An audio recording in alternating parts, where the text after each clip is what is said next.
I took my daughter-in-law to her prenatal checkup at my husband's clinic. He asked me to go pay for the tests she was scheduled to have done. When I got back to the waiting room, an unfamiliar woman sitting next to me whispered in my ear. "What's your relationship with the doctor?" I replied. "He's my husband." She frowned. "Are you absolutely certain the baby your daughter-in-law is expecting is truly your grandson? I just overheard her call him." But before I continue, check if you've already subscribed to the channel and share in the comments where you're watching us from. We'd love to know how far our stories of payback travel. The soft hum of the engine blended with the classical music on the radio, but I barely paid it any mind. All my concentration was on my daughter-in-law, sitting in the passenger seat. Carla was gently stroking her belly, which was already slightly rounded, with tenderness. She frowned slightly and turned to me with a slightly whiny voice. "Mum, I couldn't sleep again last night. I was nauseous the entire time. I feel exhausted. Later, let's go straight to Dad's office, okay? I don't want to go to a big hospital." I was a little surprised. I had suggested a highly reputable OB/GYN clinic with a team of top-level specialists and the most modern equipment, but she flatly refused. "Why, dear? Wouldn't it be better to go to a big hospital in Manhattan?" Carla shook her head, leaning back into the seat, her voice conveying absolute confidence. "I trust Dad more, Mum. Family is more reliable. He's going to take care of the baby better than anyone." What she said made sense. After all, family always inspires more confidence. I didn't think about it anymore and drove toward the private office of Robert, my husband. The waiting room was quite full. You could hear children crying loudly. The television was blaring the morning news. Adults were talking in low voices. And there was that familiar smell of disinfectant, the same one that reminded me of Robert over the last 40 years. Just then, the office door opened. Robert walked out in his impeccable white coat, looking as composed and trustworthy as always. He didn't smile, but for some reason, I felt his smile wasn't entirely natural, a little forced. His gaze briefly landed on me. Then he focused on Carla. "How are you feeling?" He gently took her arm, speaking to her with an unusual tenderness. He asked her in detail about her health, her nausea, her diet, but he barely made eye contact with me, not even for a second. His attention toward my daughter-in-law was comforting, but the way he avoided my gaze left me with a strange feeling of emptiness. Suddenly, he turned to me and handed me his leather wallet. "Helen, can you go down to the reception desk and pay for the tests for the girl? Use my card." "Of course." I nodded, took the wallet, and felt a little sad that I hadn't had time to talk to him more. He was already rushing to lead Carla into the office. When I returned after making the payment, the dark wooden door was already closed. Carla had gone in with Robert. I sighed and looked for an empty spot to sit and wait. The only chair left was next to a young pregnant woman who looked pale and exhausted. While I was waiting, distracted, she dropped a magazine on the floor. I instinctively bent down to pick it up for her. She looked up. She smiled to thank me. That smile took a little of the weariness from her face, and we started chatting. She introduced herself as Lucy Baker. We talked about how hot the Texas day was and the boring cooking show on TV.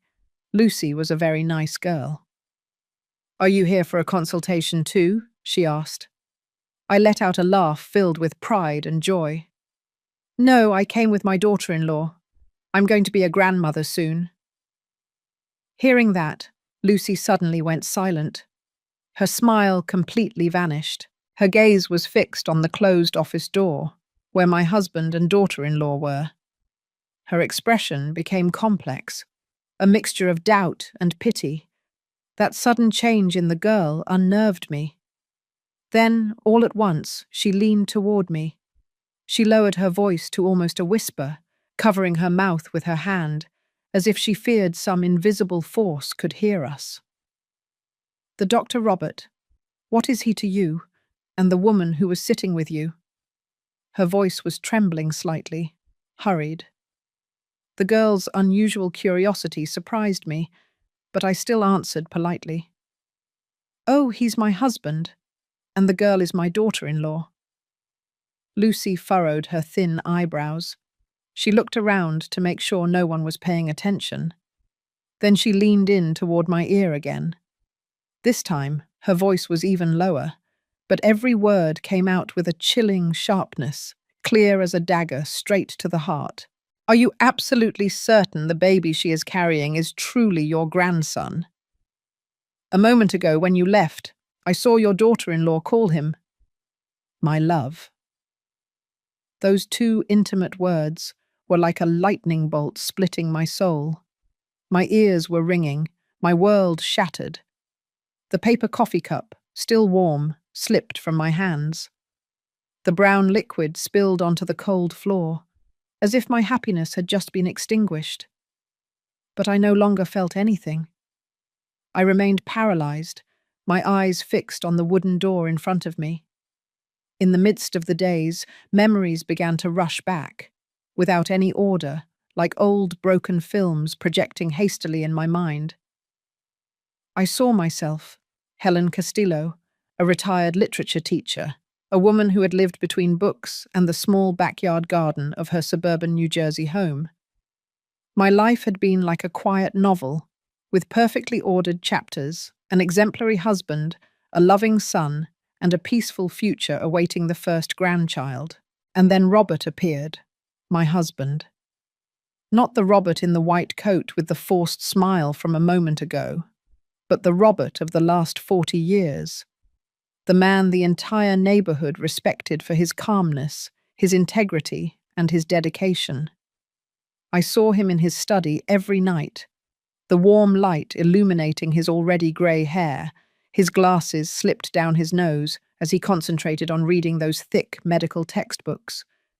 This image, as familiar and steadfast as a lighthouse, had been a symbol of absolute peace in my heart. A man like that, how could he? And Richard, our only son. 34 years old, quiet, reserved, exactly like his father. He didn't follow Robert's footsteps into medicine, but took refuge in the world of letters, of the mystery novels he himself wrote. Richard was a good man, perhaps a bit naive in matters of love, with an artist's soul who saw life through romantic eyes. Suddenly the memories stopped at a day a few months ago, the day Richard returned home with a pale face, completely drained of colour. He stood in front of me and Robert, his fists clenched, his voice trembling and broken. "Dad, Mom, Carla is pregnant." He swallowed hard and continued with difficulty. It was a mistake. At Mark's birthday party, I had too much to drink. I have to take responsibility."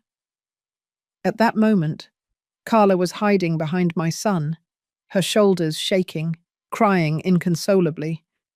She kept her head down, hugging her belly. So fragile, so small, so vulnerable. I had known Carla for a long time. She was Richard's friend. I never imagined their relationship had gone that far. But seeing her tears, seeing my son's confused and guilty face, the mother's instinct in me awoke.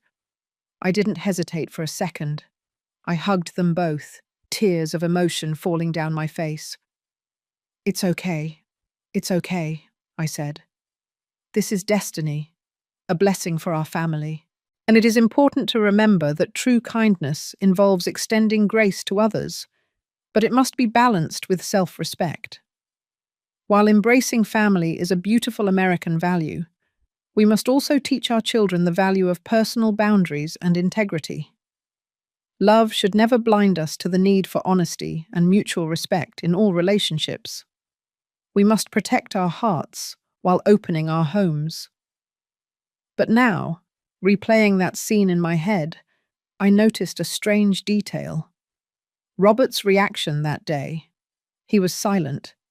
A dense, terrifying silence. He didn't say a single word of congratulations. He didn't smile, not even out of politeness. He just walked over. He gave Richard a very light pat on the shoulder, almost as if nothing had happened, and then turned around in silence to go up to his study, slamming the door shut. At the time, I only thought naively that he was in shock, that he wasn't prepared to become a grandfather so suddenly. And then, other pieces began to fit together, clearly. One night, as I happily served Richard his dinner, Carla, with total naturalness, used her own fork to take a piece of braised beef from Robert's plate. "Try this, Dad. It's delicious," she said with a wide smile, a smile that seemed to have no distance whatsoever. Robert was so startled he almost choked on his rice. He coughed several times, his face flushed, and hurried to take a large gulp of water. I thought the girl was just being friendly, but now I see that gesture was a brazen mark of territory. I remember the times Carla would make coffee and take it up to Robert's study. Every time she did, my husband always thanked her, but his eyes never left the computer screen. He never looked directly at her. That way he avoided eye contact, which I used to interpret as adult seriousness, now seemed more like the discomfort of a guilty person. And also, that strange habit of his. Our bedroom, for 40 years of marriage, had never had a lock, not even when we were changing clothes. It was a space of absolute trust. But since Carla moved in with us, Robert started locking the door every time he went into the room alone at night, especially when she was roaming around the nearby living room. I remember one time I knocked on the door to ask for the jar of ointment, and I had to wait quite a while until he came out. His forehead was sweaty, and he was breathing a little heavily. "I was doing some exercises," he explained in a hurry. I believed him, just as I believed the casual comment from Mrs. Remedios, our neighbour. That morning, while I was watering my cactus pots in the backyard, she approached my ear and quietly told me, "Listen, Helen, the other night I couldn't sleep and went out on the balcony for some air. I saw Dr. Roberts' car leaving the house, and I also saw your daughter-in-law sitting in the passenger seat. I'm sure the poor girl felt sick from the pregnancy and they went to buy medicine, right? Poor thing." At the time, I just smiled and nodded along. I even felt touched, thinking that my husband was being so attentive to our daughter-in-law. All those scattered memories, all those details that I tried to justify in 1,000 ways, those signs I refused to see, telling myself it was just my age and my paranoia. Now, after Lucy's whisper, everything connected invisibly. They were no longer disordered pieces. They now formed a dreadful picture, so clear it hurt. I stayed motionless in the cold plastic chair in the waiting room, feeling a shiver run down my spine, seeping into every fibre of my body. A coldness that didn't come from the air conditioning, but from the brutal truth that had just been revealed. I knew then that from that moment on, the peaceful novel of my life had shattered. "Mum, are you okay?" Lucy's worried voice brought me back to reality, but it sounded as if it came from very far away. I was still glued to the chair, staring blankly at the coffee stain under my feet, which was already starting to dry, spread out like a scar on the white floor. I wanted to answer that good girl. I wanted to tell her I was fine, but my throat was dry, incapable of uttering a word.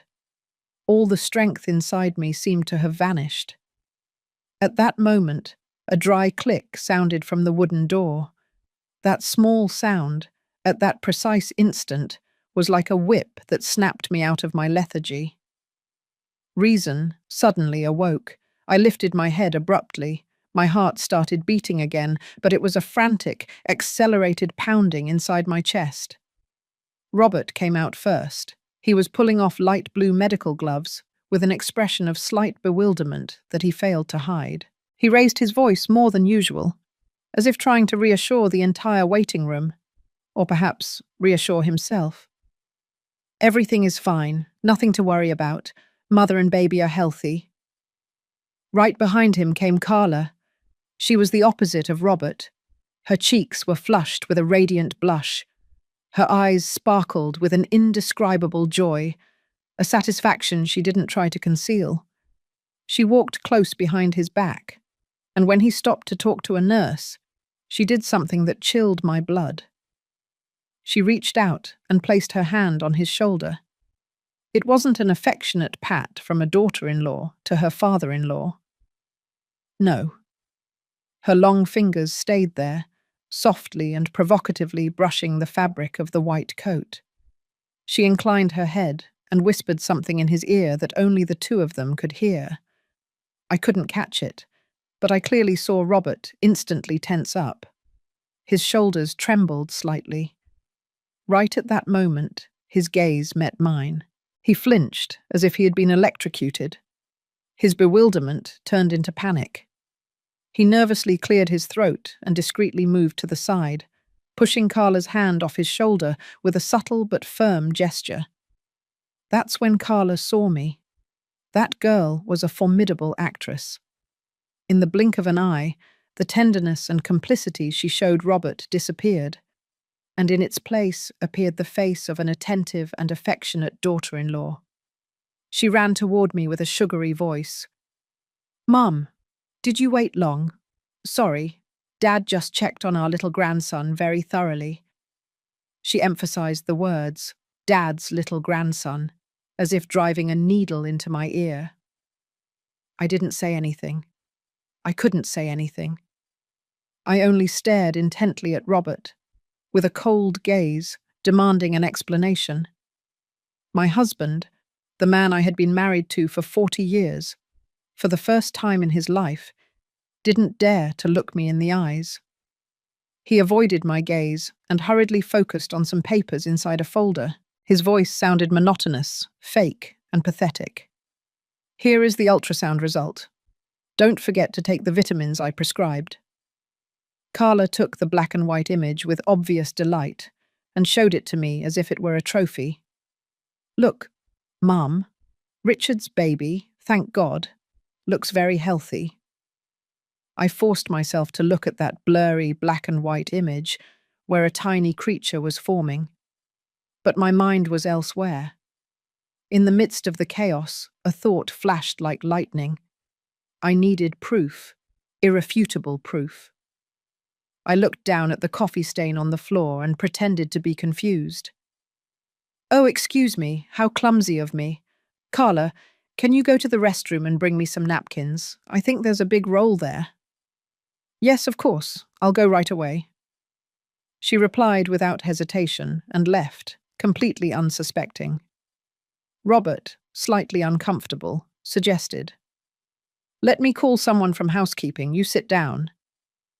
"No need," I replied dryly, my eyes fixed on the ultrasound image, taking advantage of that brief moment when no one was paying attention to me. And while Robert was calling the staff, I glanced quickly at the upper corner of the image.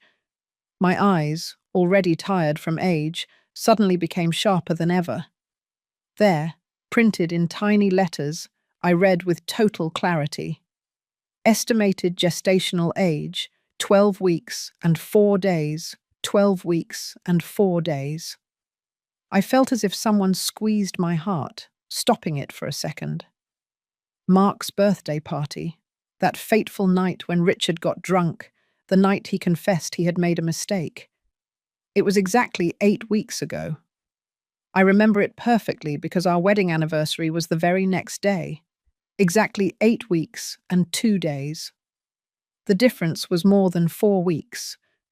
I may not know much about medicine as a literature professor, but I do know how to count.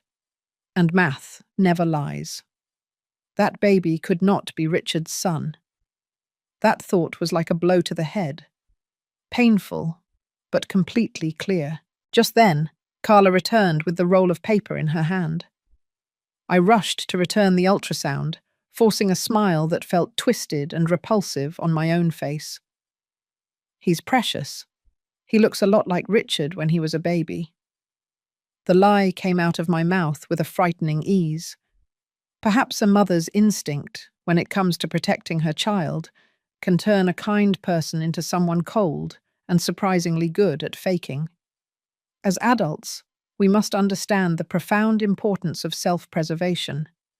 When faced with betrayal, the immediate reaction is often emotional, but the wise path is to find strength in reason. Never allow your intuition to be dismissed. It is your most powerful defense. Taking a moment to breathe and seek irrefutable facts, rather than reacting solely on emotion, is the hallmark of dignity and an essential life skill. The entire drive home, Carla wouldn't stop talking. She was excited, rattling off names she planned to give the baby. If a boy, Matthew. If a girl, Isabel. She talked about what colour to paint the nursery and which stores to buy the clothes from. I only responded with vacant ahas and yeses. My hands were gripping the steering wheel so tightly my knuckles turned white, and my eyes were fixed on the road as if that were the only way to keep from falling apart. When the car pulled into the garage, I turned off the engine. In that suffocating silence, the only sound was the engine clicking as it cooled. Carla had already gotten out and gone inside the house, but I stayed seated. I remained there for a good while, staring into space, breathing with difficulty. That dinner was heavy as lead. The air in the dining room became so dense I felt I needed a knife to cut it. I served Richard his favourite soup, chicken and mushroom, but that familiar aroma only made my stomach churn. Only my son seemed oblivious to the silent storm brewing. He talked animatedly about his new book, about ideas that had come to him. He even lovingly served Carla a chicken drumstick, telling her she had to eat well for the baby. "Eat, my love. Mum makes it delicious. You have to eat for both of you." Carla gave him a radiant smile, but it didn't reach her eyes. She accepted the chicken with pleasure, but the instant Richard lowered his head, I saw her glance sideways at Robert. It was a look laden with meaning, defiant, almost like a signal. And Robert, my husband, he didn't say a word. Throughout the dinner, he kept his gaze fixed on his plate, eating mechanically. His silence was more chilling than any confession, until, as if the last fibre holding him together finally snapped, he dropped his fork. The sound of the metal hitting the tile was sharp, dry, abruptly cutting off Richard's chatter.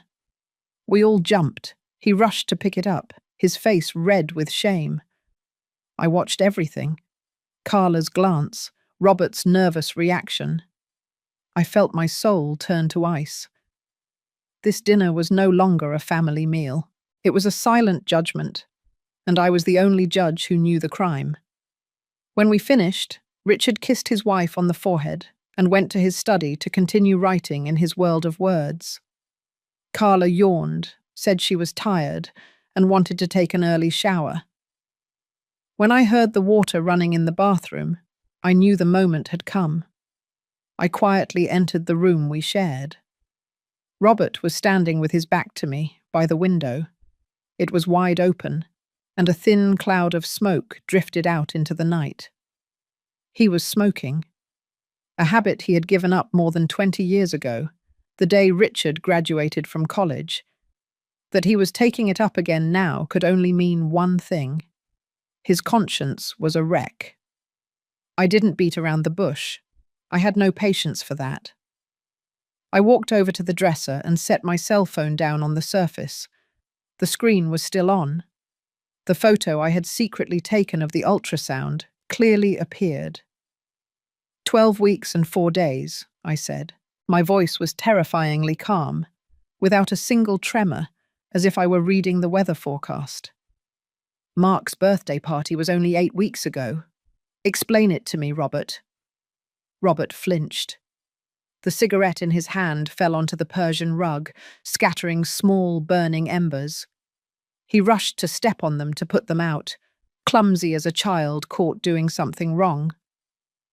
Maybe, maybe the ultrasound had a margin of error. You know, medicine sometimes, he stammered, not daring to look at me. Don't lie to me. I interrupted him, my voice still even, but now tinged with a deadly chill. You're a doctor. You know better than anyone that a 4-week margin of error is absurd. Tell me the truth, Robert. That baby isn't Richard's, is it? Silence took over the room. Robert stopped trying to justify it. He lowered his head, and his broad shoulders sagged as if an invisible weight had been lifted off him. Finally, he nodded slowly. A nod that confessed everything. He let out a deep, melancholy sigh and collapsed onto the edge of the bed, burying his hands in his now grey hair. And then he started talking. A pre-prepared story, a precisely calculated script to lessen his guilt. I know, he said, his voice rough. Carla confessed it to me. She told me she had made a mistake with another man before, but that guy was a jerk. He abandoned her as soon as he found out she was pregnant. She was too scared, too desperate, and that's why she latched onto Richard like a lifeboat. I didn't have the courage to tell the truth. Think about it. How could I break the boy's heart? I only wanted to protect my family, Helen. He looked at me, his eyes full of pleading, soaked with tears. He was trying to play the part of a self-sacrificing father, a virtuous husband who single-handedly carried the weight of a terrible secret to preserve the peace of his loved ones. But I was no longer the naive Helen of yesterday. I looked him straight in the eyes, without the slightest hesitation. Protect the family or protect yourself? Robert, today in the office I heard it. I saw it. A young woman sitting next to me heard my daughter-in-law call my husband, my love. Those 2 words, my love, were like a silver bullet that completely knocked down the fragile wall of lies he had worked so hard to build. Robert's face went white as a sheet. His lips moved, but he couldn't utter a sound. All pretense, all the dignity of a respectable doctor vanished. His shoulders completely slumped. And then he cried. They weren't tears of remorse, but desperate, choked sobs of an old man whose lies had been completely exposed. The most horrible, most disgusting truth finally came to light through the sobs. He confessed everything. The clandestine relationship began with Carla's visits to the house, supposedly to see Richard. But the real goal was him, the weakness of an older man before the admiration and calculated seduction of a younger woman. He recounted that he had tried to end it, but Carla had threatened him using the baby, saying it was his, and that if he rejected her, she would reveal everything and destroy his 40-year reputation. But the most appalling thing, the thing that turned my stomach with disgust, was yet to come. He admitted that he himself had been an accomplice in Carla's plan. That night of the birthday party, it was he who called, feigning concern, to convince Richard to have a few more drinks. And then, it was he who dragged his own son, completely drunk and unconscious, to the room where Carla was already waiting for him. But I swear to you, Helen, he sobbed, crawling to my feet. The boy was fast asleep. He couldn't do anything to anyone. I only wanted to create a false scene, I swear to God. He knelt on the floor, clinging to my legs, begging for forgiveness. He was crying with snot and tears, all mixed together. But at that moment, I only felt a shiver running through my body, a repulsion rising in my chest. Calmly but firmly, I pulled his hands away and took a step back, marking a distance impossible to erase. Kindness and patience are virtues, yet there are times when self-respect demands we draw a clear line. We must teach ourselves, and our children, that forgiveness is powerful, but it should not be granted at the expense of our own well-being or integrity. A healthy family structure requires transparent boundaries and the courage to speak truth to power, especially when deception and manipulation are involved. This is the foundation of a moral and ethical life. The next morning, I woke up even before the alarm clock went off. In reality, I hadn't slept a wink.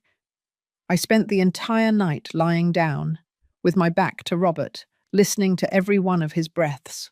That sound, which for 40 years was the melody that lulled me to sleep, now felt unbearable, false. Every time he inhaled, I felt the air in the room become dirty. Every time he exhaled, I felt disgusted. But when dawn broke, I still got up in silence. I put on the role of wife and mother-in-law, just like every day. I went down to the kitchen to prepare breakfast. I fried eggs, made coffee, and cut the watermelon into perfect cubes. The aroma of Arabica coffee filled the house, that smell I used to love. But this morning it only left my throat bitter and my stomach churning.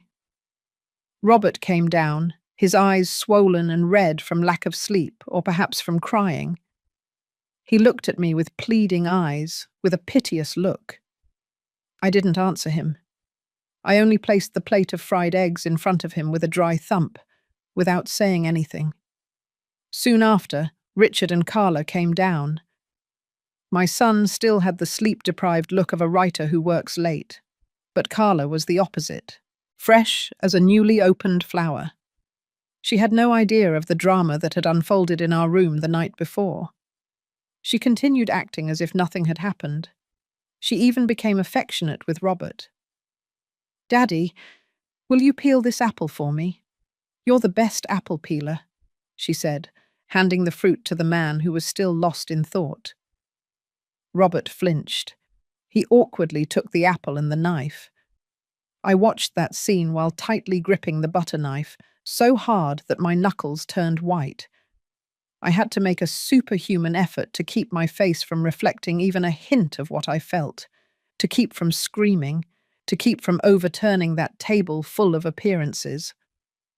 After that hellish breakfast, Robert rushed out to the office as if he were fleeing.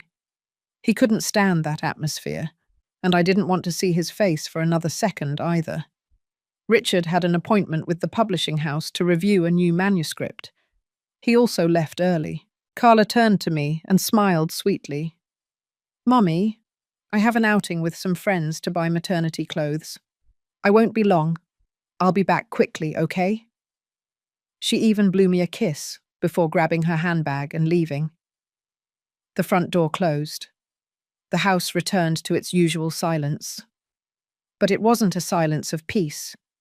It was the silence of a stage after the actors have left for the dressing rooms, and only I and the rotten secrets remained. This was the moment. I took a deep breath and went upstairs, heading for Richard and Carla's room. As soon as I opened the door, a sweet and strong perfume hit my face. It was her scent, an artificial one, as cloyingly sweet as her personality. I began to tidy up with the excuse of cleaning. I changed the sheets, dusted the dresser full of expensive makeup bottles. My eyes scanned the room like those of a predatory animal, looking for something out of place, a crack in that woman's perfect facade. My mother's instinct, that intuition sharpened over the years, told me to check the most intimate, most personal places. I flung open the closet, rummaging through every pile of clothes. Nothing. I pulled out every drawer, checking carefully. Nothing there either. Frustration began to take hold of me. Could it be that the cunning woman had hidden it well too? Or was I simply being too paranoid? Finally, I picked up Carla's pillow to shake the dust off it, an almost automatic gesture.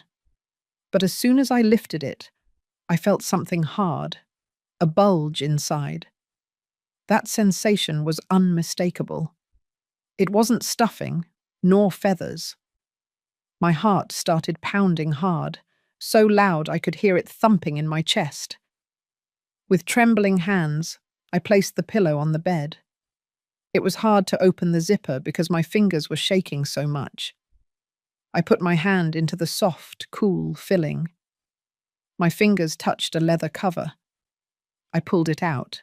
It was a small notebook with a dark brown leather cover, the kind used to jot down work plans. It looked ordinary, but I knew that behind that common appearance lay an abyss. I sat on the edge of the bed and started flipping through it. Carla's handwriting was neat and stylized, but what it said was chilling. It wasn't a diary. It was a detailed plan to commit a crime. It described every step with appalling coldness.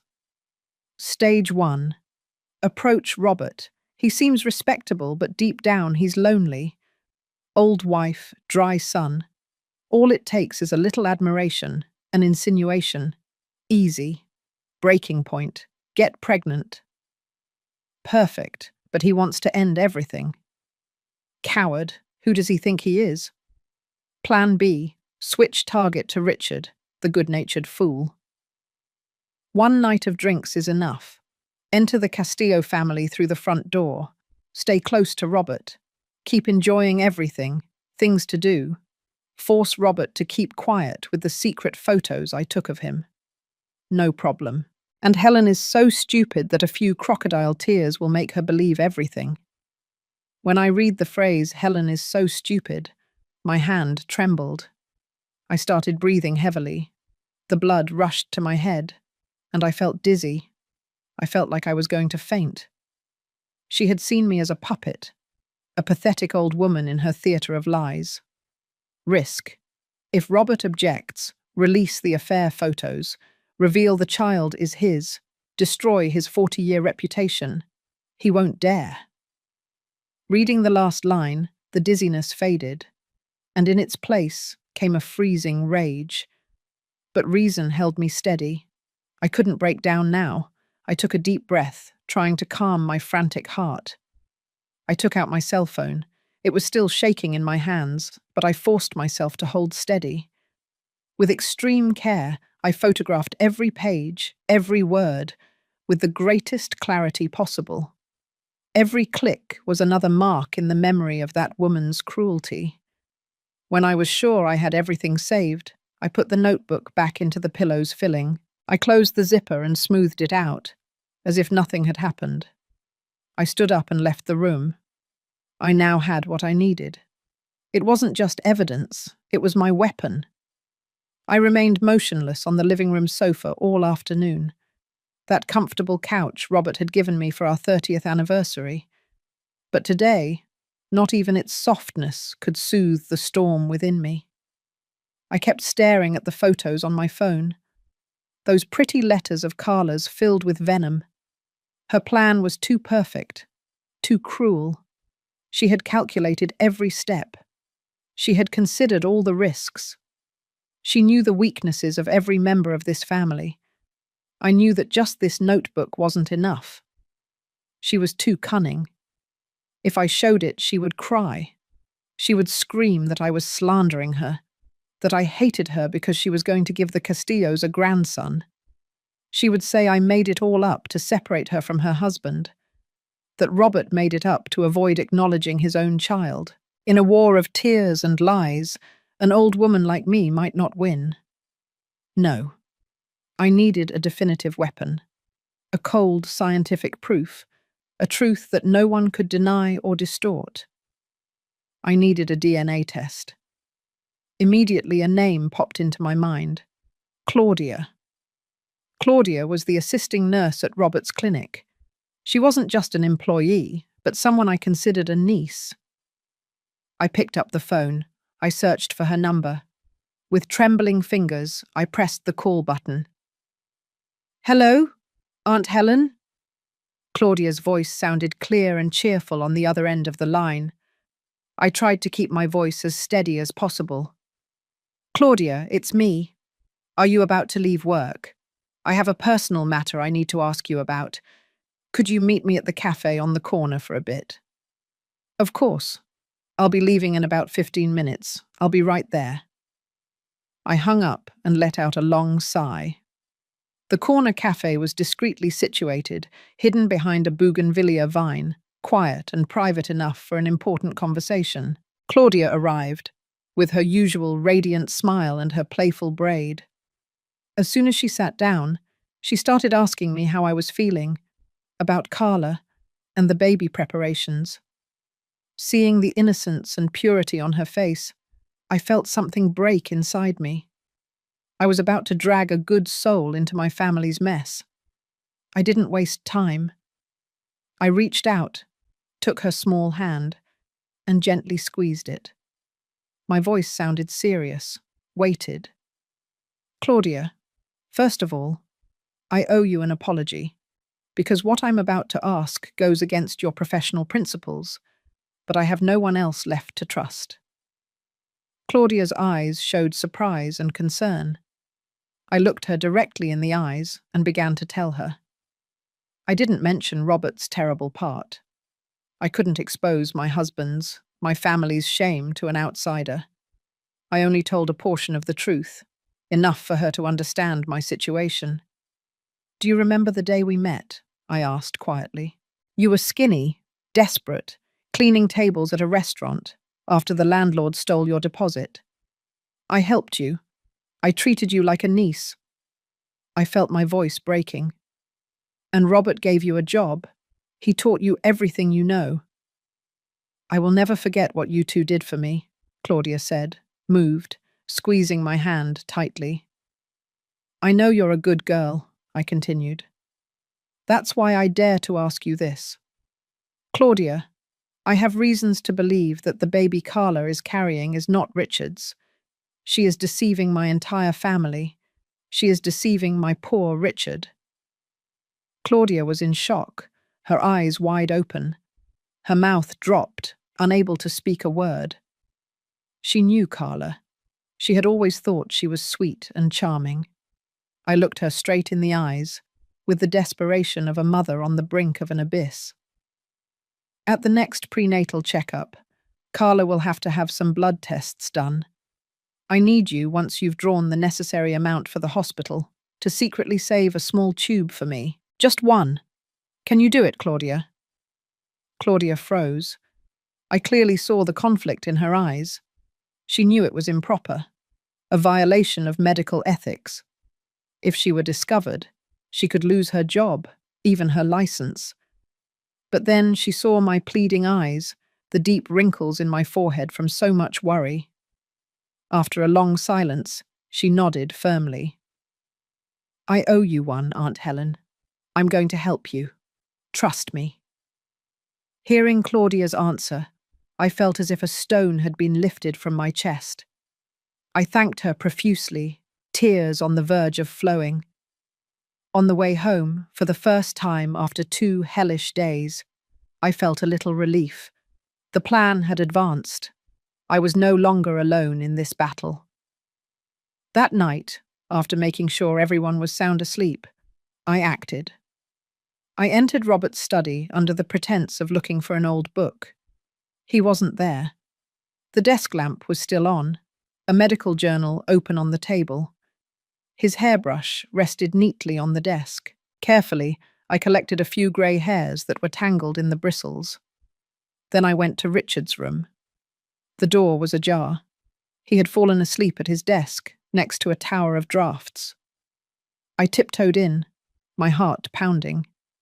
He had a habit of hugging a pillow while writing. Carefully, I collected a few black hairs that were left on the pillow. I returned to my room and put each hair sample into 2 separate Ziploc bags I had already prepared. I took a marker and wrote clearly on each bag, Robert and Richard. I hid them in the bottom of my lingerie drawer, the safest place. Now everything was ready. The bait was set. The trap was laid. All that was left was to wait. Wait for Carla's next prenatal checkup. Wait for Claudia's signal. And wait for science to dictate the final truth. The 2 weeks following my secret conversation with Claudia passed as slowly as a century. Every day in my own house was a play in which I was both actress and director. I had to strive to play my part well, a role that exhausted me. I continued acting as an attentive mother-in-law, an enthusiastic future grandmother. I got up early to cook the nutritious dishes Carla liked. I made her drink milk. I asked her if she had slept well. I even started knitting little milk-white woolen mittens for the baby in her womb. But every time the needles slipped, my hands trembled. I wasn't knitting yarn. I was weaving a web of lies to ensnare her, while waiting for the right moment to activate another trap. Robert, meanwhile, walked around like a shadow. His guilt and fear were evident in every step. He tried to start conversations with me. He bought me small gifts like a bouquet of roses or a box of my favorite chocolate chip cookies. Things he hadn't done in a long time. But I only responded with silence or short, cold phrases. An abyss impossible to close lay between us. 40 years of love had been reduced to ashes in a single night. Then, one morning, while I was busy in the kitchen, I felt my phone vibrate softly. A message from Claudia. "I have what you need. I left it in a small box in your mailbox. I wrapped it well." My heart raced. I wiped my hands on my apron and quickly went out the door, trying to remain calm as if I were only collecting the day's mail. In the mailbox, next to the electric and water bills, was an old eyeglass case. I quickly took it, noticing its unusual weight. I felt my heart might leap out of my chest. I went back into the house, locked my bedroom door, and opened the box with trembling hands. Inside, a small test tube with a dark red liquid, carefully wrapped in thick cotton. That was it. Carla's blood sample. The crucial evidence for my battle. I knew I couldn't take it to a lab in New York City. Robert was a recognized doctor. He had contacts in the field. One small mistake would be enough for him to discover it, and for my whole plan to fall apart. I decided to go further. The next morning, I told the family I wanted to go visit Mrs. Consuelo, an old friend who lived 300 miles away in Philadelphia. No one suspected anything. I drove the car, but my mind was not at peace. In the passenger seat, inside my handbag, were 3 biological samples carefully wrapped in a small refrigerated box. I chose a private analysis center, little known, but with very good online reviews for its discretion and accuracy. I walked in, trying to look composed. I used a fake name, Mrs. Rose Morales, to register for the non-invasive prenatal DNA testing service. The counselor asked me about the relationship I needed to verify. I felt my throat close up, but I forced myself to lie. "I want to confirm the paternity of my grandson," I said with a husky voice. "I'm choosing between my son-in-law and another man." A bitter lie, because that other man was my own husband. I paid for everything in cash to leave no trace, and asked for the results to be sent only to my personal email. Those 10 days were the longest of my life. I couldn't eat or sleep. Every time the email alert sounded, my heart skipped a beat. And then it arrived. That afternoon, while watering some cactus pots in the garden trying to find some peace, I felt my cell phone vibrate in my pocket. I took it out and my heart nearly stopped when I read the subject line on the screen. Genetic analysis result, file 734B. My hands were soaked in sweat, covered in dirt. I hurriedly dropped the watering can and ran into the house. I sat down at the dining room table and turned on my laptop. With trembling fingers, I mistyped the password 2 times. Finally, I managed to log into my email. My heart was pounding like a trapped bird trying to break free from my chest. I clicked on the attached PDF file. A table appeared with complex scientific terms, numbers, and graphs I didn't understand. I didn't care. I slid the cursor directly to the conclusion. The first line stated that the fetal sample compared to the supposed father one registered name Richard Morales. I had to change the last name to match the fake one. 0% compatibility. Biological relationship ruled out. I already expected that result. It only confirmed what I already knew, but it was the next line that made me lose my balance. The second line stated that the fetal sample compared to the supposed father too, registered name Robert Morales. 0% compatibility. Biological relationship ruled out. I had to read that sentence 3 times, rub my eyes, and read it again to make sure I wasn't mistaken. No, it couldn't be. 0%. He wasn't Robert's son. My whole world turned upside down again. All my assumptions, my fury, my plans had been built on one foundation. The baby was Robert's. But now, that foundation had collapsed. Carla. That girl not only deceived my son, she also deceived my husband. She had staged a play with lies inside other lies. She was pregnant by a third man, someone completely unknown. And she used that pregnancy to manipulate the men of the Castillo family, pushing them toward a disgusting tragedy, turning them into puppets in her hands. Suddenly I laughed. A dry, bitter, unhinged laugh broke the kitchen silence. I laughed at my son's stupidity. I laughed at my husband's weakness and guilt. And I laughed at myself for having been on the verge of falling into the trap of that fox disguised as a lamb. She had planned everything, every detail, every step. Except for one thing. Science doesn't lie. I now had everything I needed, not just one, but a chain of irrefutable evidence. It was time to bring down the curtain on this farce. I chose the moment with precision, like a director preparing the final scene. I knew that Richard had an important meeting with a publisher to sign a contract tonight, and he would return very late. Robert had his monthly meeting at the Medical Research Club, an appointment he never missed. This scene would be only for Carla and me. 2 women, face to face. I waited until we were alone in the big house, until the sound of Robert's car faded at the end of the street. I brewed a teapot of chamomile tea. The gentle aroma helped me maintain the necessary calm. Then I called Carla down to the living room. Carla, come down for a moment. I want to talk to you about decorating the baby's room. A while later, she came down with a glass of warm milk in her hand. She still had that same face, with that innocent and pure expression, like an angel who hasn't touched the dirt of the world. That face that had deceived us all. She sat on the sofa opposite me and started talking excitedly about her ideas. I think we should paint the room mint green, Mum. That colour is good for the baby's eyesight. And the crib, I saw a beautiful oak wood one online, European style. I let her talk. I patiently listened to all those plans, those pink dreams she imagined for the child's future. I wanted her to get lost in her own illusion one last time.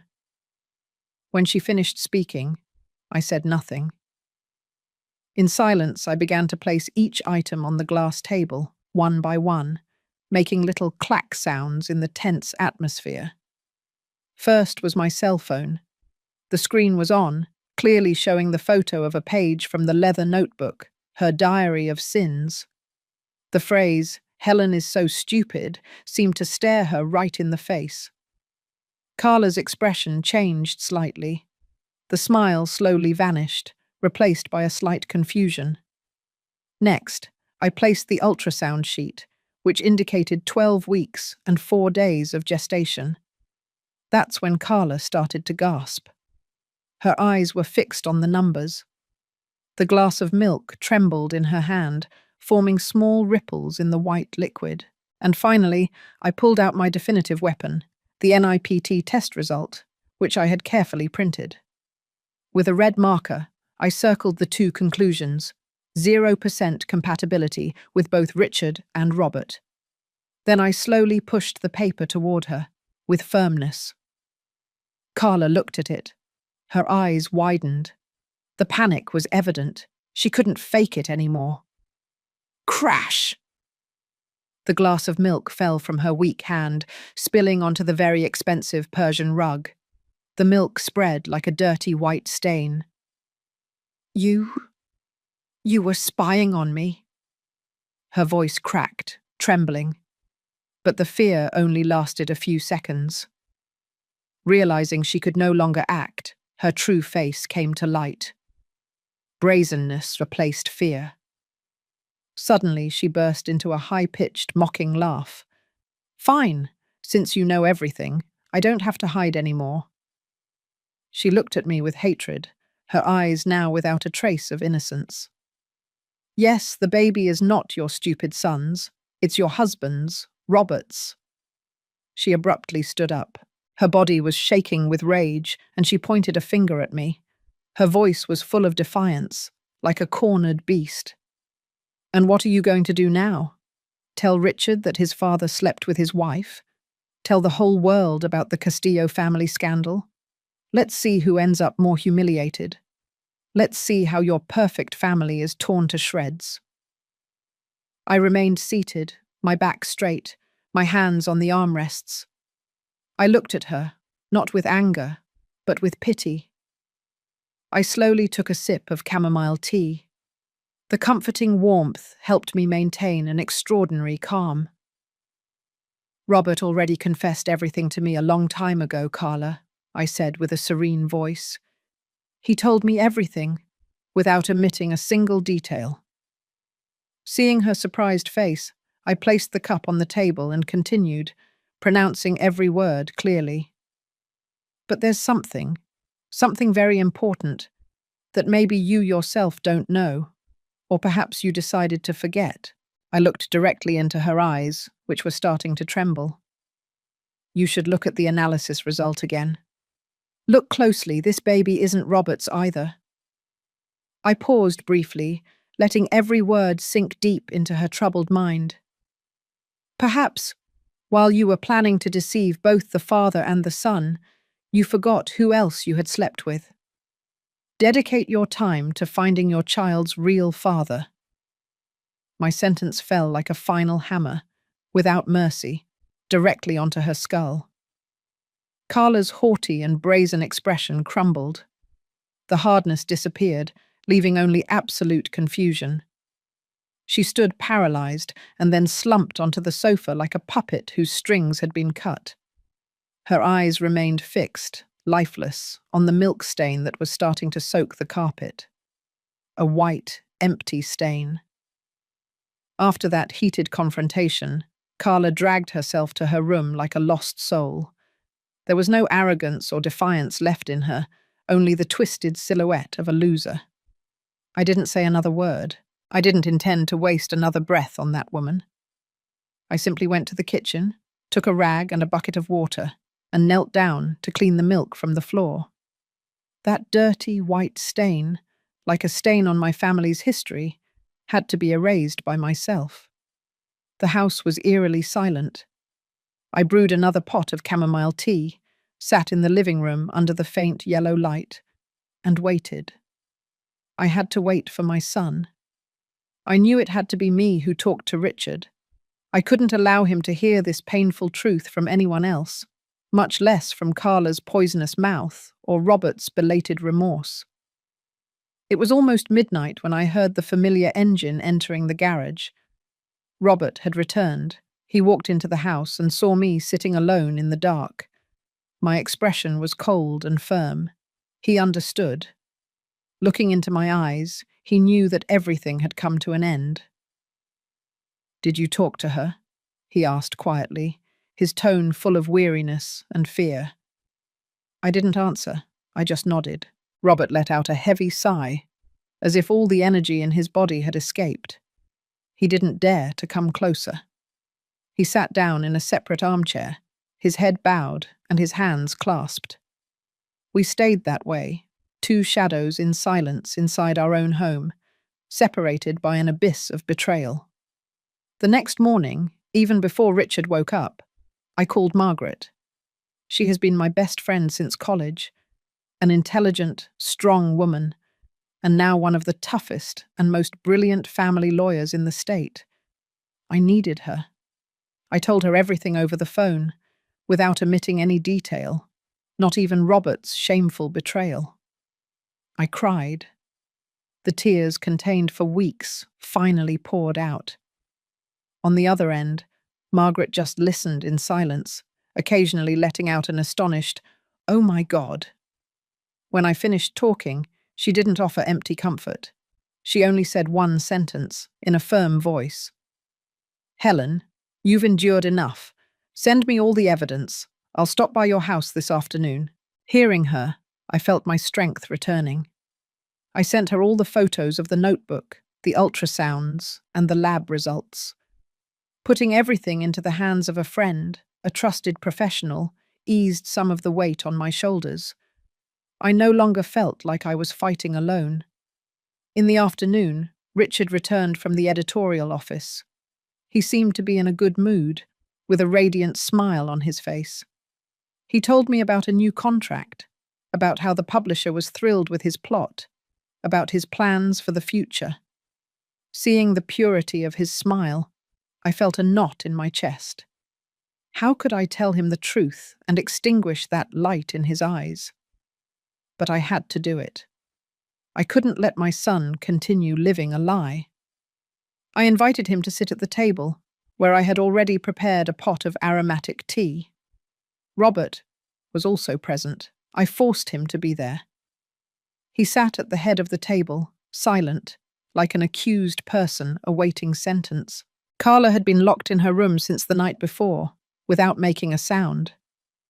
I started slowly, my voice firm to hide the internal trembling. "Richard, please sit down. There is something very important I need to tell you. It has to do with Carla, and with our family." Richard, surprised, obeyed without saying anything.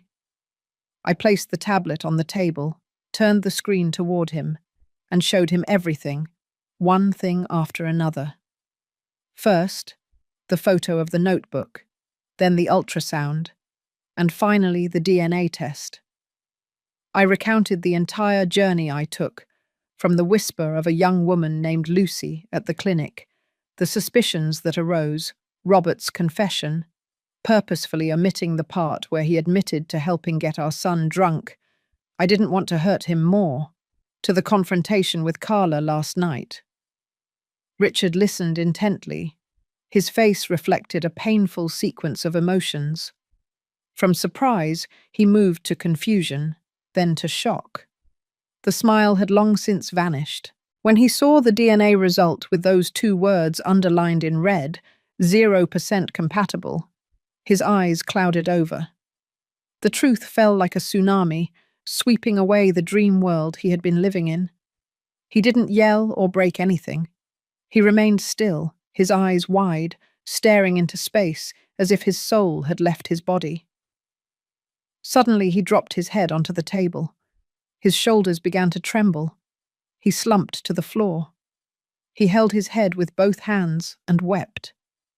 He cried a heartbreaking, broken cry, full of desperation. It wasn't a child's cry. It was the sound of a world collapsing. It was the first time I had seen my son cry like that since he was a little boy and fell off his bicycle, scraping his knee. I fell in love with the wrong person. I trusted her. I was so stupid. So stupid. He sobbed through his tears, each word coming out as if his soul were being ripped out. His pain was like 1,000 needles piercing my chest. I knelt beside him. I hugged him tightly while his back shook. Robert tried to approach, but I raised my hand in a silent but firm gesture that stopped him. In that moment, my son didn't need him. In that moment, only I could be by his side. I held him close to my chest. I let his tears soak my blouse and whispered the words that only a mother can say into his ear. "It wasn't your fault, Richard. It was never your fault. The blame lies with those who knew you were a good person and took advantage of it." The next day, Margaret arrived at the house, not as a friend to console, but as a sharp lawyer with legal documents in hand. She didn't use flowery language. She simply placed the file on the table. Richard, after a sleepless night, came out of his room. His eyes were still swollen and red, but there was no desperation in his gaze anymore. Only a determined coldness. Without hesitating for a second, he picked up the pen and signed the divorce papers. Carla was forced to leave the house within 24 hours by a temporary restraining order. She could no longer pretend or cry. When the judicial officers arrived, she completely dropped her angel mask. In its place, there was anger and resentment. She screamed, insulted, and cursed us all. She threatened to spread rumors, to destroy the Castillo family's reputation. But no one was listening anymore. Before the irrefutable evidence presented by Margaret, all her threats became useless, like the barking of a cornered street dog. Then, Margaret, representing my family, filed a lawsuit against Carla for fraud, aiming to appropriate assets through marriage, in addition to threats and defamation. The trial was quick. With the notebook, the DNA results, and Robert's testimony, Carla had no opportunity to defend herself. She was sentenced to 2 years of probation and prohibited from approaching any member of the Castillo family for 5 years. The court also ruled that, once born, the baby would be placed in the care of the maternal grandmother, as Carla was deemed not to have the emotional stability or moral integrity necessary to be a mother. Carla disappeared from our lives as quickly as she had arrived, leaving only a pile of ashes. The following months were heavy. The storm had passed, but its aftermath remained. The house felt too big and empty. Silence enveloped everything, a very different silence from before. Richard locked himself in his study. I only heard the sound of keys tapping, day and night, as if writing frantically were his way of escaping reality. I knew he wasn't just writing. He was fighting a battle against his own demons. The relationship between Robert and me became icy ground. We continued to share the same bed, but there was an invisible void between us. We didn't talk. His betrayal, especially the fact that he had heartlessly pushed his own son into a trap, was a wound too deep. I didn't know if I could ever forgive him. I didn't know if a broken home could be rebuilt. One evening, while I was sitting alone on the porch, Robert brought me a cup of hot chamomile tea. He didn't sit in the chair next to me as he usually did. He just stood, a certain distance away. "Helen," he said with a rough, weary voice, "I know asking for forgiveness now is meaningless. I don't dare beg you to forgive me for what I did. I just want you to know that I will dedicate the rest of my life to making amends for my mistakes. With you and with Richard." It wasn't an empty promise. It was the first step. We started talking again, not with passionate words of love as before, but with small, daily efforts.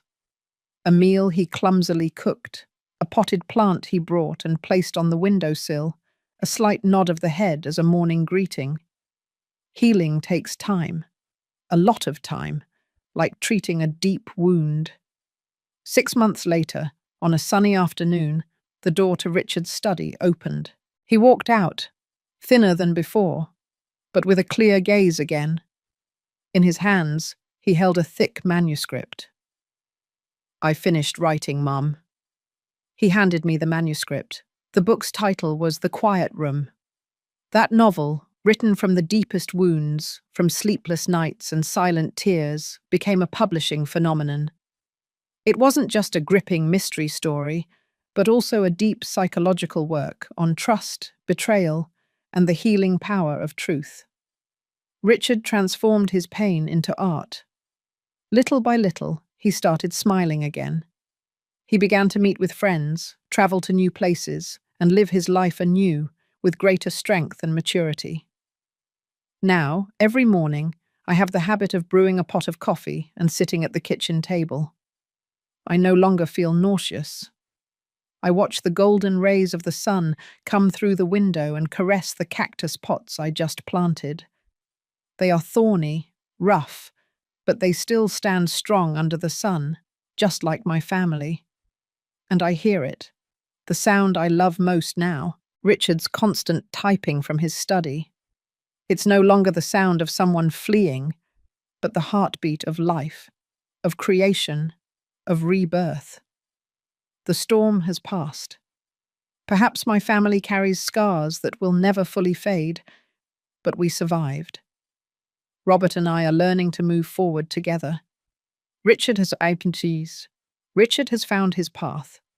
And in the sky after the storm, a new dawn, peaceful and warm, begins to emerge. Now, as I sit alone on the porch, watching the last rays of sun stream through the branches, I understand that life is not always governed by logic or love. Sometimes those we trust the most deliver the hardest blows.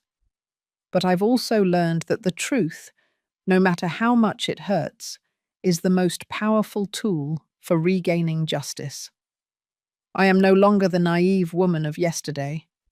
I have become a mother who knows how to rise from the ruins, who knows how to fight for her son, for the honor of her family. My story is a reminder that true peace doesn't come from closing your eyes, but from daring to face the truth, even if it shatters your soul.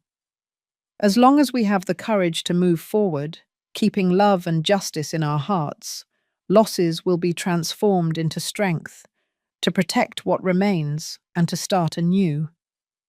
If you were in my shoes, what would you do? Would you choose to remain silent to maintain peace? Or would you dare to face everything to reclaim your voice? I want to know your opinion on this painful story, or any suggestions you have for making our content even better. God always blesses, and I am convinced that courage will lead us toward brighter days. Thank you for staying with me until this moment.